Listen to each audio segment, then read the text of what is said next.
What is up, everyone? This is Ben Foggins Media Corner back again with another double AK After I Saw review episode for today.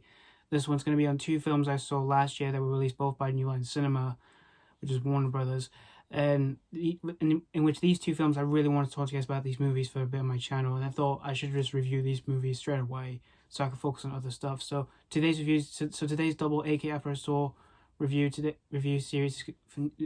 is going to be on these two films I saw from New Line Cinema, which are The Conjuring 3, The Devil Made Me Do It, and Those Who Wish Me Dead. So let's kick off with The Devil Made Me Do It. Anyway, so The Conjuring, The Devil Made Me Do It. This is the third entry to the Conjuring series, and this is the 8th installment to the Conjuring universe, in which we see in this one. For this film, this one is not to be directed by James Wan, who made the first two movies. This comes to us from the director of The Curse of La Llorona, in which in this new entry to the Conjuring universe, we see the Warrens are back. Warrens getting played by Patrick Wilson and Vera Farmiga, in which they're about to uncover this this famous case that's known as The Devil Made Me Do It, which involves a young man who gets possessed by a demon. After what happened was with this demon is that it possessed this young little boy, and now the demon is now affecting this younger man, which caused him to do like horrific crimes. And then later on there's lawsuits against him, and no one really believes him that the devil made him do all those horrific things. And so the Warrens are trying to uncover this case and try to figure out, did the devil really made him do all these horrific crimes? So that's pretty much the story of The Devil Made Me Do It. Now, I never really watched the first two Conjuring films, but the way I got introduced to this universe, I did see the other entries to the universe. I saw The Nun back in 2018 in cinemas, which I really wasn't a fan of that one. I just really wasn't a fan of The Nun when I first saw it. And it's my opinion still holds up for that film. It just doesn't, I still stick with my opinion with that film. I just wasn't a fan of that. And I saw The Curse of La Llorona, which I thought that movie was okay, just wasn't great. Then I saw the Annabelle films. Well, the first movie, I really wasn't a fan of the first movie. I didn't like the first one whatsoever. Most of my friends don't really like the first movie. But the prequel, however, to that, I enjoyed a lot more than the first original movie. And then the official sequel, Annabelle Comes Home. I thought it was much better than the first Annabelle, but not as good as the prequel though. But I did watch the first two Conjuring films before I did see this new one, in which the first movie was such a damn good movie. It was such an awesome horror film. It's absolutely creepy and everything. There's just everything to say about that film. A lot of people love the first movie, and James Wan did an incredible job of all that with the jump scares and all that, and some of the creepy stuff in that film. And he has definitely become a master of horror of the last decade. And also the second film, The Conjuring 2, I thought that one was an awesome sequel as well to the first movie, and I enjoyed that one a little bit. I enjoyed that one a lot as well, like the first film. And when I heard that James Wan was not going to direct this one, I was a bit gutted to hear about all of that.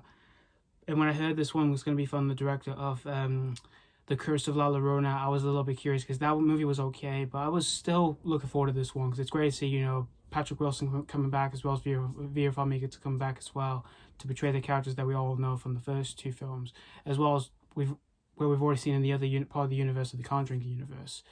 And I went to see this back in May 26th, and my screening was massively packed. There was a lot of people who were looking forward to this film. And after walking out, this one, I definitely had a pretty good time with this one. But I wouldn't say this is as good as the first two Conjuring films, because I still think those are a lot better than this. This does not make this as a bad film. This is still a good movie. There's quite a few things to enjoy out of it. The performances all around, the two leads, Patrick Wilson and Vera Farmiga, are great are of course great again. And the chemistry, I really like the chemistry. That's what makes these movies so good. And the other performances all around in this film are not too bad in this film. And the scares in the film are pretty creative. There's some pretty creative jump scares in the film. But I wouldn't say they're not as good as like what James Wan did in the first two films. There are a few false jump scares and a few not so good creative jump scares in this film, but there still are some pretty entertaining scares in the film, which I kind of thought were pretty creative for the most part. But for the issues I do have for this new entry to the Conjuring universe, there was just like for some of the new characters that were introduced in this one, I just didn't think they were that much. I just didn't think they were that memorable enough to me, and like I said, there were some scares in this film that I thought weren't so creative, and a few that kind of were not at the perfect timing. But there was a few that were perfect for its timing for this film. And another issue I had was the final act as well, which I didn't think it was as exciting for me. Like it didn't get me. I mean, it wasn't like massively exciting that I was on the edge of my seat, thinking like, oh, what's gonna happen? And I was hoping for these characters to be like what these characters were gonna do with this whole crazy situation that's going on. I just didn't think that was exciting. It wasn't like boring or anything. And it just went, and it was like boring me to tears. And I'm like, I just want us to be over and I can just go home. That was just another issue I had. It was just some of the newer characters. I just didn't think they were that memorable enough, other than just the two main stars, which I do really care for the most.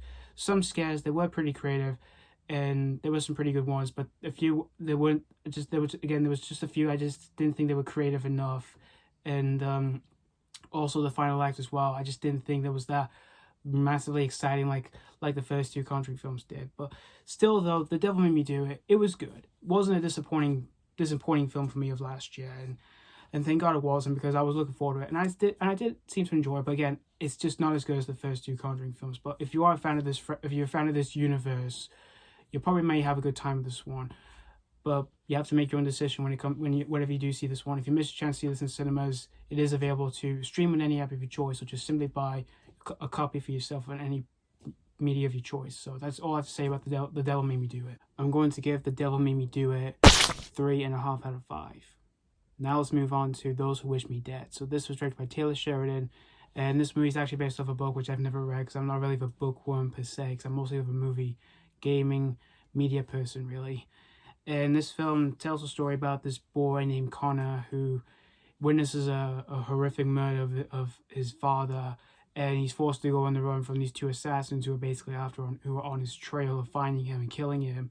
So this boy ends up coming up against this survival expert named Hannah, played by Angelina Jolie, and she has to do whatever she can to basically protect Connor from these two assassins who are basically on his trail and finding him and killing him. So that's pretty much the simple story really of those Who Wish Me Dead. Like I said, I never read the book before, because I don't really I'm not really a bookworm per se, because I'm mostly a movie person and sort of a media person as well, who likes playing games and watch TV and all that, like TV shows and all that. But I did see the trailer before I did watch this film, on the day I watched this film, and it did look pretty interesting. And I was obviously going to watch this film since it has Angelina Jolie, who I'm a big fan of, and you also have some pretty talented actors in the film. You got John Bernthal, Nicholas Hoult, and Aidan Gillen. I was going to check this one out, and I did watch this back in June in my area,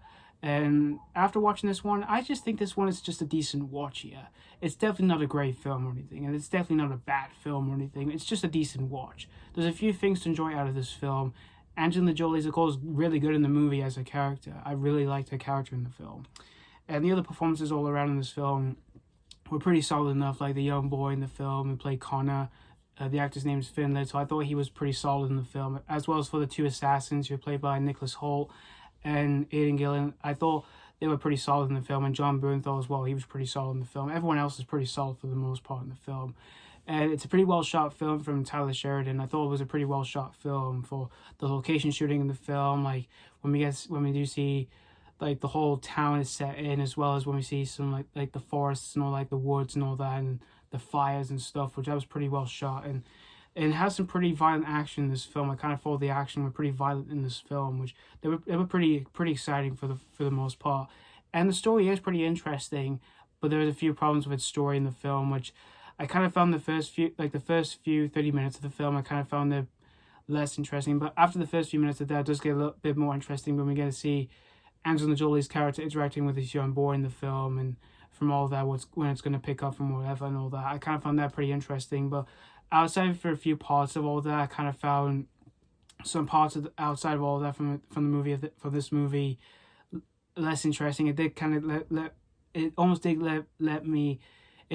got me like losing me interest in this film, because there was some parts I kind of found a bit goofy and all that, and there was some characters in the film I kind of found underdeveloped outside of Angelina Jolie's character and all that. Like for some of the other characters, I kind of found them a bit underdeveloped, and I kind of wish this film would have been a bit longer, despite the film being only an hour and 40 minutes. I kind of wished it kind of looked like the film would have been a bit longer than that. Those are the only issues I do have with this film. But again, this is not a bad film. It's just a decent watch here. But if you're a fan of the book, or if you're a fan of Angelina Jolie or anyone else, this might be a good cup of tea. But for me, it was just a fine time here. So that's all I have to say about Those Who Wish Me Dead. And I'm going to give Those Who Wish Me Dead a 3 out of 5. Just like I said, this one was just a decent time here. And this wasn't a bad time for me. It was just a fine time. But if you have seen any of these films, just let me know what you think of these films. For The Conjuring, Devil Made Me Do It, did you have a good time with this, or were you disappointed with this? Or for Those Who Wish Me Dead, did you have a blast with this, or was this not really a cup of tea? Just thank you so much for watching for both of these reviews on The Devil Made Me Do It and Those Who Wish Me Dead. So yeah, that's all I have to say about these films. And stay tuned for more reviews. And as always, this has been Falcon's Media Corner signing off.